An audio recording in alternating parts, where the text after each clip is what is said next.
They used to laugh at him. The old gardener with dirt under his nails, the one who mumbled to the roses as if they could answer to the world. He was just the helper man who trimmed hedges and swept leaves in front of a mansion far too grand for someone like him. But the truth was darker, deeper, and far more poetic, because the old gardener wasn't just maintaining the estate. He owned it, every inch of those marble halls, every fountain and every secret passage. They all once belonged to his family, and the day the mockery went too far, he decided to remind them who he really was. When he opened the mansion doors and revealed the truth, everyone froze. The arrogant heirs, the laughing neighbors, even the local police, because what he uncovered didn't just change their lives, it changed history itself. For 20 years, people called him Moss. It started as a joke. His real name was Arthur Lenz, but few remembered it. Moss fit better. He was always covered in it. The smell of soil, the green stains on his old boots, the hat that looked like it hadn't been taken off in decades. Arthur worked on the same estate every single day. The Van Holt mansion, a relic of the 19th century, standing proudly on a hill outside Ashburn, a place so enormous that most of the town never even saw its upper floors. The Van Holt family had money, reputation, and cruelty to spare, especially the youngest son, Edward Van Holt, who loved to mock Arthur every time he passed. "Hey Moss," he'd shout from his car window, "Mr. Spot, or are you just too old to see the weeds anymore?" Arthur never answered. He'd just nod, smile faintly, and go back to trimming the ivy that wrapped the gates like veins of time itself. What no one knew, not even the Van Holts, was that Arthur wasn't just a gardener by profession. He was a caretaker by inheritance. Hidden deep within the estate's foundation was a deed, written in ink that had faded but never vanished. It bore a seal older than any Van Holt alive, and next to it, a signature, Arthur Lenz, heir of the first proprietor. Arthur's father used to tell him, before the mansion was sold off piece by piece, "Son, land remembers its owner, even if paper forgets." But when his father died, debt collectors came faster than grief. The Van Holts, wealthy, powerful, merciless, bought everything, except the truth that the mansion's original blueprints had been signed by Arthur's great-grandfather, not theirs. He kept quiet for years, tending to gardens that were once his family's pride, watching the Van Holts throw extravagant parties among trees he'd planted as a boy. And with every laugh, every insult, Arthur's silence grew heavier, not out of fear, but out of patience. Then came the storm, a hurricane of greed that would shake the mansion to its roots. Edward Van Holt, drowning in debt from his failed crypto empire, decided to sell the estate to a foreign investor. Arthur overheard it while pruning roses near the veranda, a conversation between Edward and his lawyer. "Get the old man to sign the release for the back gardens," Edward sneered. "We'll bulldoze it. Who cares what he thinks? He's lucky we still let him live on the property." Arthur froze. That garden wasn't just dirt. It was his father's resting place, a small patch of land hidden behind tall hedges where he'd buried the old man's ashes years ago. He waited until they left. Then, as the first drops of rain fell, Arthur walked to the old oak tree near the fence, the one with a hollow trunk. Inside, wrapped in oilcloth, was a key. Not just any key. A rusted, ornate skeleton key with the Van Holt crest on one side and a tiny L engraved on the other. He'd kept it for 40 years, never knowing what it opened, until that night, as thunder rolled over the mansion, and lightning revealed a hidden door under the east wing balcony. Arthur finally understood, and that's where everything began. Rain stitched the night together in thin, silver threads as Arthur stood beneath the east wing balcony. The roses, his roses, shivered under the downpour, their heavy heads dripping with old perfume and new secrets. Lightning carried a brief photograph of the stone wall into his eyes, a seam where there should have been solidity, a sliver of shadow that refused to be part of the mansion's proud facade. He slid off his leather gloves, slick with rain, and held the skeleton key in his palm. The metal was cold, heavier than memory. He pressed his thumb over the tiny L engraved near the bow, a letter that had outlived an entire bloodline's dignity. The lock had no courtesy to announce itself. There was no handle, no plate, no visible keyhole, only ivy and stone. But Arthur knew how old houses breathe.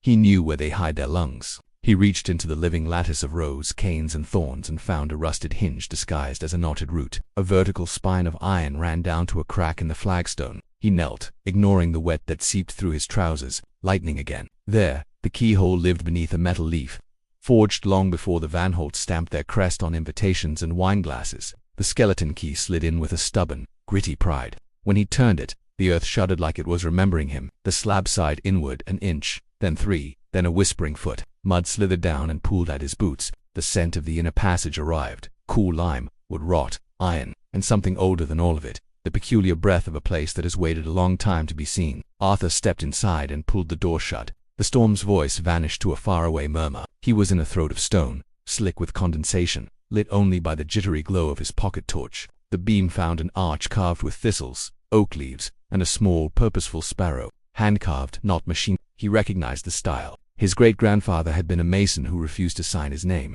but who always left the same sparrow. The mark no one noticed except family. "Thank you," Arthur whispered to the bird that wasn't there. The passage sloped downward and then turned left hard enough to scrape an unprepared shoulder on the wall. He remembered being 6, racing his father through tunnels in another estate they tended, playing at knights and ghosts while adults negotiated papers upstairs. Old houses were made like organisms, nerves and veins hidden behind wallpaper and wainscoting. A clever owner could feel his property from the inside out, like a hand inside a glove. He walked for a minute or an hour. Time folds underground. The tunnel ended at a wooden door banded with iron straps. The torch found a latch shaped like a bramble. He lifted it and pushed. A low chamber blinked awake in the light, revealing shelves, a wooden desk, a dry sink, and against the far wall, his breath faltered, a steel safe, squat and prim as a banker at Sunday Mass. The room smelled like beeswax and dust. A film of time lay over everything, but it was less than he'd expected. Someone had been here after him, or before him. The place wasn't abandoned. It was paused. He lifted a top from the desk and found a writing slope in a narrow drawer. Inside, 3 notebooks bound in cracked green leather, a small leather pouch,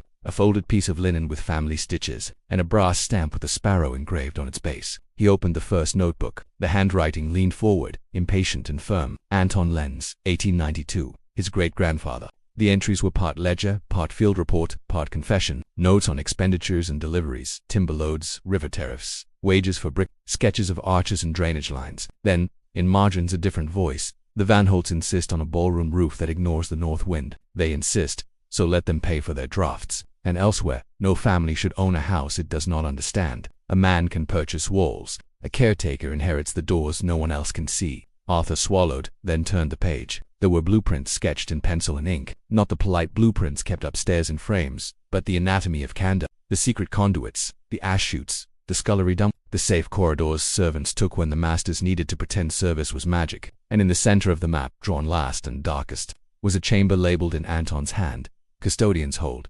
He looked up at the safe. The pouch in the drawer clinked when he lifted it. Inside were 4 keys, each unique, one barbed like a thorn, one forked like a snake's tongue, one short and fat, and one that was exactly the twin of the skeleton key in his pocket, save for the letter etched on its bow. This one bore a V.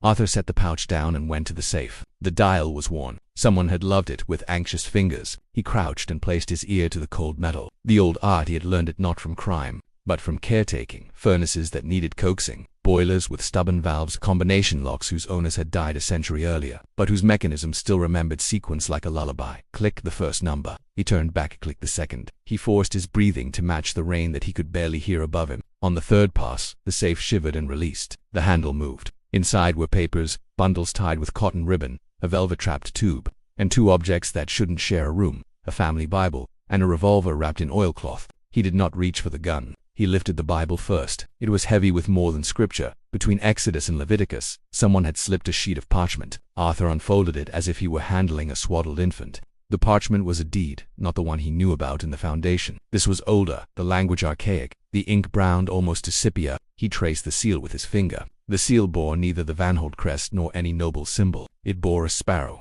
There were annotations added decades later in a different hand, legal references, case law numbers, and a strange clause that made Arthur's heart stumble. Reversionary trust of caretaker's title. It stipulated that in the event of fraud, default, or abandonment by any subsequent title, the property's custodianship reverted to the line of the original caretaker, not owner by vanity, owner by duty. In plain words, if the house was ever mistreated, the house would choose its keeper again. Arthur set the document down and unrolled the velvet tube. Inside, blueprints printed on linen, the true, final plans of the mansion. On the top right corner, stamped faintly, a signature that had been erased on the copies upstairs but survived here like a river carving a canyon. Anton Lenz's father, Arthur whispered, but he meant all of them. He leafed through the bundles of papers, receipts, correspondence, a letter from a solicitor, noting a quiet settlement no one recorded in public ledgers, a receipt for a debt that Van Holt's paid with collateral they did not own at the time they leveraged it. That meant default. That meant breach. And breach meant the reversionary trust, if one could prove it before a judge honest enough to still read footsteps. Not his memory.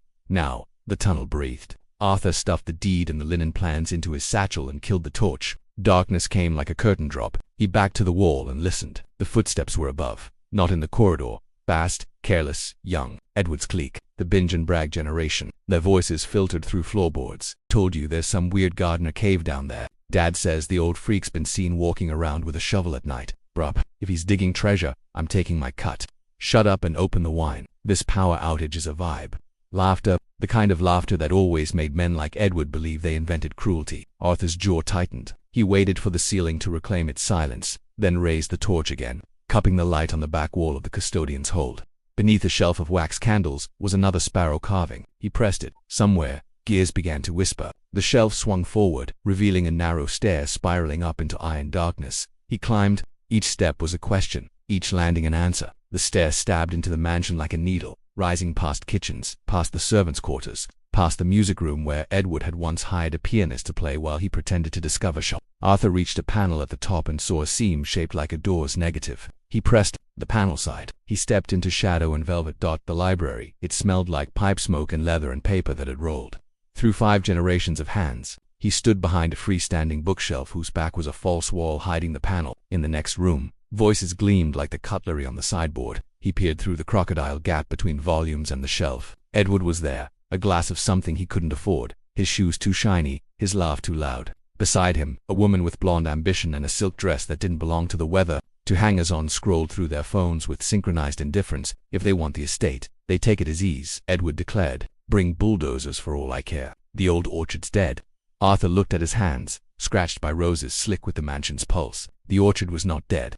It slept. The house was not dying. It waited. He stepped back from the shelf and crossed to the librarian's desk, moving the way old houses like their keepers to move, soft-footed, inevitable. In the bottom drawer, under a false bottom he had repaired a dozen times for the family without telling them it was false at all, he found what he'd once hidden in a moment of half-faith and half-defiance. The second key. 5 brass teeth labeled with tiny numbers that matched locks no modern locksmith would admit existed. He pocketed them. Then he took one more object from the desk, a stamp pad and the brass sparrow seal from the hold. He pressed the sparrow into the ink, then onto the corner of a blank sheet of Van Holt stationery. The bird was no longer a secret. It was a signature. He folded the stationery around the reversionary deed and the copies he'd made in the last 10 minutes with the library's old fax copier, a dinosaur he alone kept alive with parts scavenged from estate sales and kindness from a repairman who still respected craftsmanship. He placed the packet beneath a stack of society pages where executives never looked. Then he opened the heavy ledger the Van Holts used to record wine and catering and ostentation.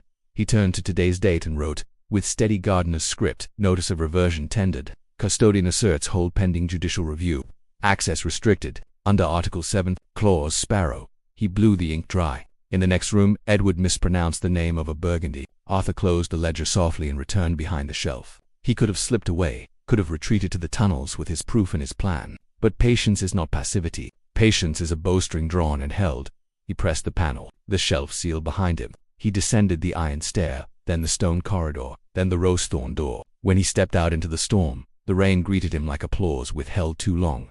Arthur walked the perimeter of the mansion to the front portico, where 2 stone lions flanked the steps. He set down his satchel, looked up at the balcony where sham laughter dripped in gold, and slid the thorn-shaped key into the main lock of the grand doors. It fit, not the locksmith's key, not the family's showpiece key, the custodian's key. It turned with the crank of a clock being The mansion inhaled. The bolts retracted like old soldiers. The doors opened not as a courtesy, but as a recognition.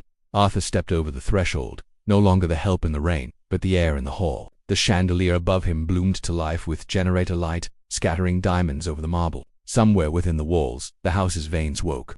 Roots he had mapped with shears and patience, with memory and mercy. Behind him, rain softened to a polite patter. Ahead, along the spine of the mansion, doors unlocked one by one with gentle, sequential snaps, as if the entire estate were nodding. Yes, we know you. We remember.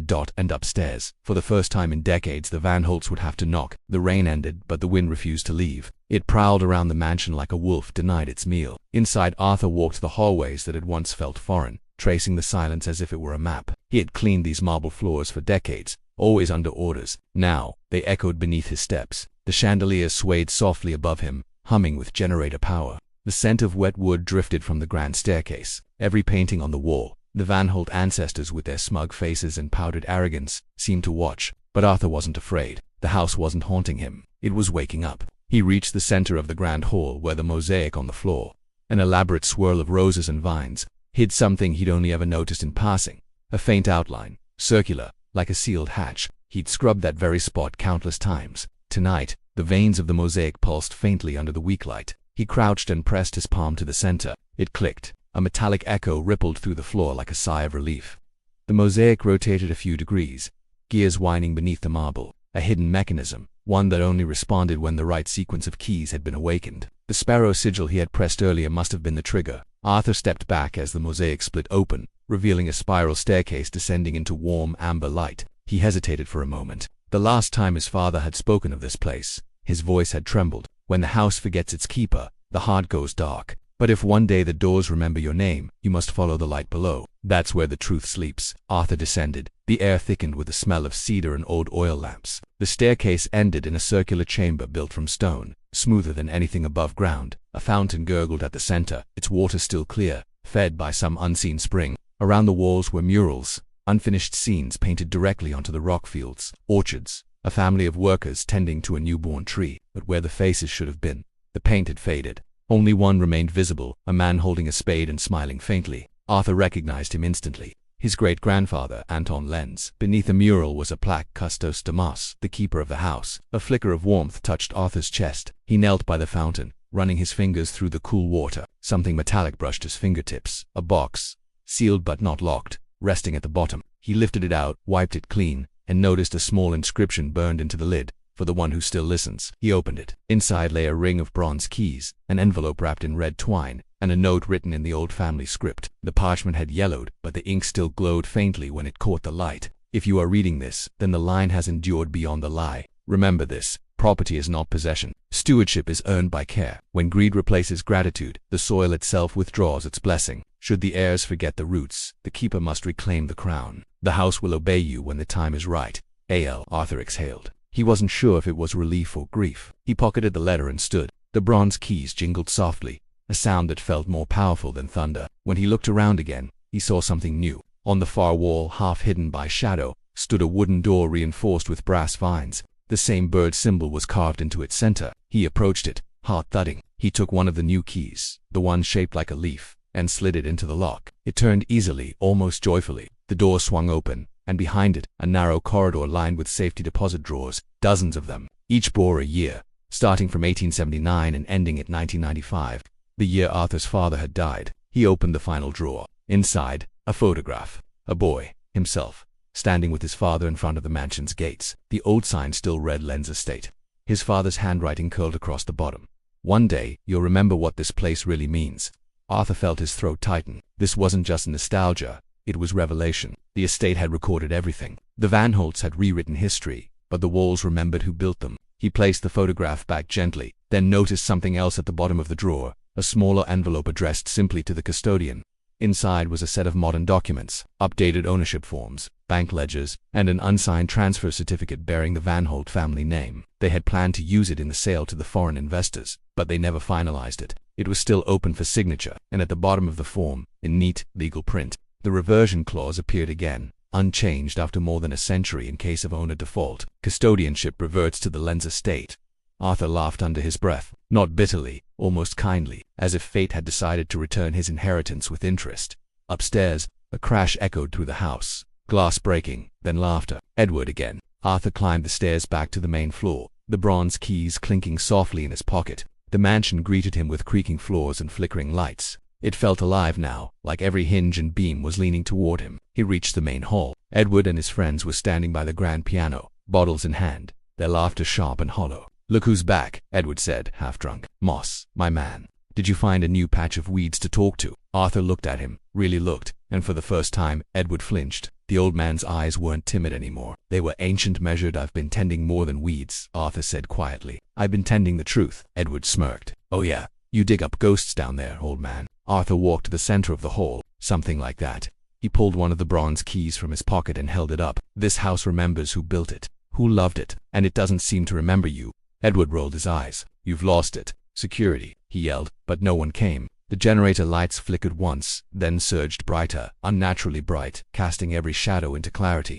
The portraits on the walls shimmered. The air thickened with the scent of soil after rain. The chandelier rattled once, then stilled. Every door in the mansion, upstairs, downstairs, east wing, west, clicked shut. Edward turned around, confused. "What the hell is this?" Arthur smiled faintly. "The house locked you in," he said. "You might want to be polite to it." From the outside, the Van Holt mansion glowed faintly through the mist, as if the lights within were forming a new constellation. The wind shifted, and the roses near the east balcony bloomed out of season, their petals dripping with the scent of memory. Inside, Arthur stood beneath a chandelier, the bronze keys gleaming in his palm. He wasn't finished yet. The mansion had more to say, and by dawn, the world would finally hear it. Dawn bled slowly through the fog, gilding the mansion's edges in pale gold. Dew clung to the garden hedges like crystal dust. From the outside, the estate looked reborn, tranquil, even holy. But inside, the air was electric. The walls had woken with Arthur's touch, and now the house itself seemed to breathe with purpose. The Van Holt family, however, was not sharing that serenity. Edward's face was still flushed from rage and confusion. The others had sobered fast after realizing every door was locked and every phone had gone dark. Number signal, no Wi-Fi, just an eerie hum from the mansion's veins. "What did you do, old man?" Edward hissed, pacing near the staircase like a trapped animal. "You think you can mess with my house? My family's property?" Arthur didn't answer. He was seated calmly in one of the velvet armchairs, steam rising from the teacup in his hand. He'd made himself breakfast in the kitchen where, for 40 years, he'd been forbidden to eat. "This house," Arthur said slowly, "was never yours. It tolerated you, just as it tolerated your father, and his father before him." Edward scoffed. "Spare me the fairy tales, Moss. You're a gardener with dementia." Arthur set his cup down gently, stood, and reached into his satchel. He pulled out a folded document, the paper old but crisp, stamped with the sparrow insignia. He let it fall open on the coffee table. The legal lettering glinted under the morning light. Edward leaned forward, frowning. "What is this?" "Reversionary trust," Arthur said softly. "Dated 1892. Signed by Anton Lenz, your great-great-grandfather's predecessor, the one who actually built this estate." Edward frowned deeper, scanning the faded ink. "And so what? Some antique paperwork from your shovel-hugging ancestors." Arthur stepped closer, his voice calm but edged with iron. "That paperwork invalidates your claim. Your family bought the estate illegally, through a falsified note of debt, using collateral they didn't own. The contract contained a clause: if the land ever fell into neglect or fraud, ownership would revert to the line of the original custodian." Edward's smirk faltered. "That's ridiculous. You think a judge would believe this?" Arthur's smile widened just slightly. "He already does." He pointed toward the main doors. For the first time since the night began, they swung open, this time on their own. A sleek black car was pulling up the gravel drive. Two people stepped out, a woman in a navy coat and a man in a gray suit, both carrying folders. The crest on the car door read Ashburn County Records Office. Edward paled. "You called the council." Arthur shook his head. "I didn't have to. The system called them. The estate deed is still connected to the county archive. When I activated the original key mechanism, the reversion clause registered automatically." The woman entered, polite but firm. "Mr. Ruard van Harch." Edward straightened, trying to collect himself. "Yes, I'm the owner of I'm afraid that's in dispute." She interrupted. "We received an automated submission from the estate archives early this morning. It contained a reversion notice signed under the original custodian's authority. We're here to verify the claim and inspect the property." Arthur handed her the sparrow-stamped document. She examined it carefully, her brows arching in disbelief. "This seal, it's genuine. I haven't seen one of these in decades." Edward's voice cracked. "This is absurd. You're going to listen to him." "A gardener." Arthur chuckled softly. "The gardener, yes. The one who built your walls, polished your marble, and kept your soil alive while you poisoned it with greed." The inspector raised a hand. "Gentlemen, please. Mr. Lenz, do you have any evidence of inheritance or continuous stewardship?" Arthur nodded and turned toward the nearest corridor. "Follow me." They walked through the house, Arthur in front, the officials behind him, Edward stumbling behind them like a shadow unraveling. As they passed the library, Arthur stopped. He pushed aside the shelf that concealed the tunnel door. The inspector gasped softly. "I knew it," Arthur murmured. "This was built by Anton's hand." He led them down the hidden staircase into the custodian's hold. The air was cool, sacred. He showed them the original plans, the ledgers signed by Anton Lenz, the journal entries describing the trust, the photographs showing the estate before the Van Holt's false claim. Every item was stamped, notarized, or traceable to county records, records the Van Holts had quietly buried. The woman flipped through the files, her tone now reverent. "These are authentic, every entry, every seal. This is a historical bombshell." Edward's voice trembled. "You can't just take my home away. My family's name is on everything." Arthur interrupted him, his voice finally rising. No longer the patient murmur of a servant but the thunder of a man speaking for generations. "Your name was carved on the door. Mine was carved in the stone. You decorated it. We built it." The inspector closed the file folder slowly. "Mr. Edward Van Holt, until this matter is resolved in court, we are placing a temporary custodianship on this property under Mr. Arthur Lenz's care. You may remove personal belongings, but the estate itself will remain under lock and supervision."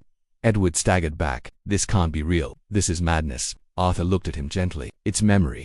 By evening, the mansion had emptied. The cars rolled away. The reporters whispered. The officials sealed documents with the sparrow mark once more. Arthur sat again in the grand hall. The silence now peaceful instead of tense. He could feel it, the house breathing evenly again. No more panic, no more shame. The marble floor seemed warmer beneath his feet. The roses outside swayed softly in the night wind. Arthur stood and walked to the fountain outside the main gate, the same spot where he had once stood, trimming hedges under Edward's laughter. Now, he placed a hand on the stone wall and whispered, almost tenderly, "We're home again."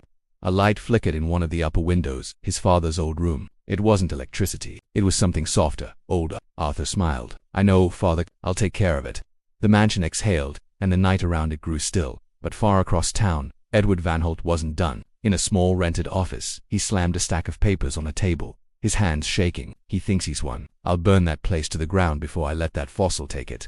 A voice from the shadows spoke calmly. "Careful, Mr. Van Holt. The lens line isn't as fragile as it looks." Edward spun around. "Who the hell are you?" The man stepped into the light, his suit immaculate, his expression unreadable. "Someone who's been waiting for this moment a long time. The house chose its master, and it wasn't you." The mansion was safe for now, but the past had woken something older than pride, older than blood, something that didn't forget betrayal, and Arthur was about to learn that reclaiming a legacy is one thing, keeping it is another. The days that followed were like a dream Arthur wasn't sure he had the right to believe. For the first time in half a century, the mansion stood in silence, not the kind born of neglect, but of peace. The creak of its floors had softened, the draft under its doors had stilled. It was as if the house itself had drawn a long, trembling breath of relief. He walked through its halls at dawn, a mug of coffee warming his calloused hands. He no longer wore his gardener's gloves. He wanted to feel the wood, the marble, the banister his great-grandfather had carved. Every inch of it whispered memory, the years of labor, the soil, the patience, the roots of a lineage buried beneath lies. But as every man who tends a living thing knows, peace is not the same as rest. Something was still alive in the walls, watching, waiting.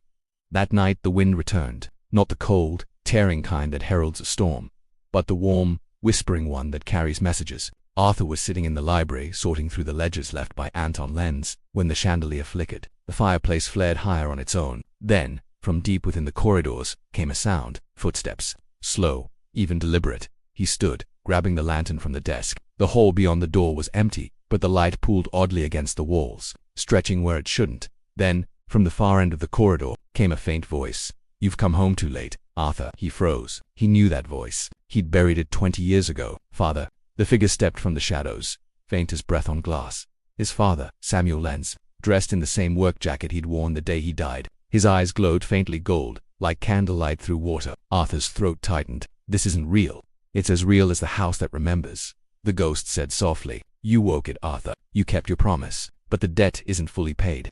Arthur frowned. Debt. The Van Holts didn't just steal a deed. They made a pact. The soil was bound, to greed, to pride, to the suffering of every hand that toiled beneath them. That's why the garden kept dying, why the roses bloomed redder with every cruelty. The land remembers everything. Arthur shook his head slowly. "Then how do I free it?" His father's ghost stepped closer, the air shimmering where he moved. "With truth, with forgiveness. The last seed lies beneath the fountain, the one you built over your great-grandfather's grave. Unearth it, and choose what kind of man you want this place to remember."